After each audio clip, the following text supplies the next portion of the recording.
2024లో ఈ ప్రభుత్వం వచ్చినప్పటికి జిల్లాల్లో ఇసుక 10 టన్నులు కానీ 20 టన్నులు కానీ లారీ ఇసుక ఎంతకు దొరికేది? శాండ్ జిల్లా హెడ్ క్వార్టర్స్ లో కానీ డోర్ డెలివరీ కానీ ఎంతకు దొరికేది? ఈ రోజు ఎంతకు దొరుకుతుంది అంటే ఉచిత ఇసుక అన్నప్పుడు 375 రూపాయలు ఒక టన్నుకి ఉచితంగా వాళ్ళకి అదనంగా సేవ్ అవుతుంది. ప్లస్ మీరు ఇప్పుడు చెప్పిన హ్యాండ్లింగ్ ఛార్జీల్లో 25 రూపాయలు సేవ్ అంటే 400 రూపాయలు తగ్గాలి. ఒక లారీకి 10 టన్నుల లారీకి ఒక టన్నుకు 400 లెక్కన తగ్గితే 4,000 రూపాయలు. 10 టన్నుల లారీ అయితే 4,000 రూపాయలు తగ్గాలి. దయచేసి అది తగ్గిందా లేదో ఒకసారి వెరిఫై చేయమని మంత్రి గారు మీ ద్వారా రిక్వెస్ట్ చేస్తాను. నేను దాన్ని కాంట్రవర్సీ పోలేదు, దాని గురించి కాదు. ఒకసారి వెరిఫై చేస్తే మీకు కూడా దానివల్ల ఎంతవరకు అయింది లేదు ఏ విధంగా ముందుకు పోవాలనే ఆలోచన కూడా వస్తుంది.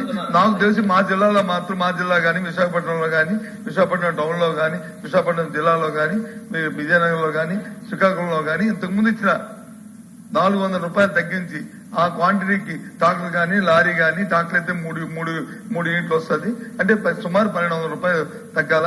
అదే లారీకి అయితే 4,000 రూపాయలు తగ్గాల.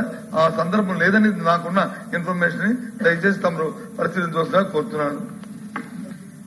అధ్యక్ష అధ్యక్ష కానీ మంత్రి గారు చెప్పింది ఏంటంటే విశాఖపట్నం అని చెప్పారు అధ్యక్ష. విశాఖపట్నంలో 2024 సంవత్సరంలో ఏదైతే వైసీపీ ప్రభుత్వం ఉంటున్నప్పుడు ఒక లారీ 10 టన్నుల లారీ 12,000 రూపాయలు దొరికేది అధ్యక్ష. కావస్తే మా వారు నేను కావలసి వెళ్తాము, ఆ లారీ కూర్చోబెడతాము, అడుగుతాము. ఈ రోజు కూడా అదే 12,000 దొరుకుతుంది తప్ప మరి 4,000 రూపాయలు 400 రూపాయలు తగ్గాలి కదా అధ్యక్ష. టన్ను కంటే 8,000 దొరకాలి అధ్యక్ష. 8,000 దొరకాలి. 8,000 దొరుకుతుంది లారీ 12,000 దొరుకుతుందంటే అది ఎక్కడి నుంచి వస్తుంది? మా శ్రీకాకుళం నుంచి వస్తుంది. శ్రీకాకుళం తాలూకా ఆ జిల్లాలో అక్కడ ఉన్న ఆ రీచ్ నుంచి వస్తుంది అధ్యక్ష. 8,000